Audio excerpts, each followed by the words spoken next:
সোনামণিরা, এখন আমরা শিখব বিভিন্ন গৃহপালিত পশুর নাম। তাহলে চলো শুরু করি। সোনামণিরা, এটা হলো মুরগি। মুরগিকে ইংরেজিতে বলে হ্যান। মুরগি ডিম পারে, যা খুব পুষ্টিকর। বাচ্চা মুরগিরা খুব মিষ্টি হাতে দৌড়ে। সোনামণিরা, এটা হলো মোরগ। মোরগকে ইংরেজিতে বলে কক। মোরগ সকালে ডেকে সবাইকে জাগায়। রঙিন পালক তার সৌন্দর্য বাড়ায়। সোনামণিরা, এটা হলো লাভবার্ড। লাভবার্ডকে ইংরেজিতে বলে লাভবার্ড। লাভবার্ড জোড়ায় জোড়ায় থাকতে ভালোবাসে। এদের রঙিন শরীর খুব আকর্ষণীয়। সোনামণিরা, এটা হলো ইঁদুর। ইঁদুরকে ইংরেজিতে বলে রেট। ইঁদুর ছোট হলেও খুব দ্রুত দৌড়াতে পারে। খাবার খুঁজতে সব সময় নাক গলায়। সোনামণিরা, এটা হলো খরগোশ। খরগোশকে ইংরেজিতে বলে র্যাবিট।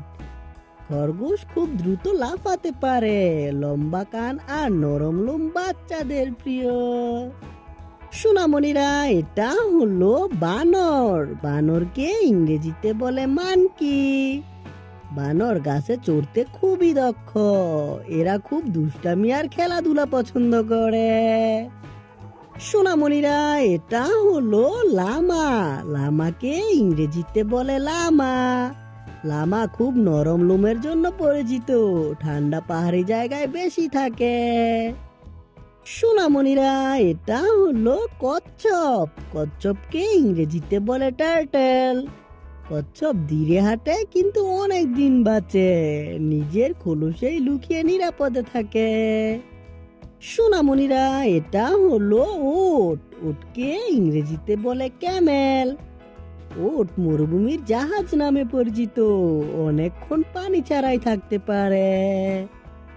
সোনামণিরা, এটা হলো বলদ। বলদকে ইংরেজিতে বলে অক্স।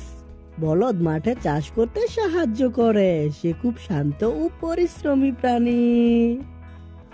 সোনামণিরা, ভিডিওটি কেমন লাগলো? ভালো লাগলো অবশ্যই লাইক করে দিও আর বন্ধুদের সাথে শেয়ার করে দিও। দেখা হচ্ছে পরবর্তী ভিডিওতে। Bye bye.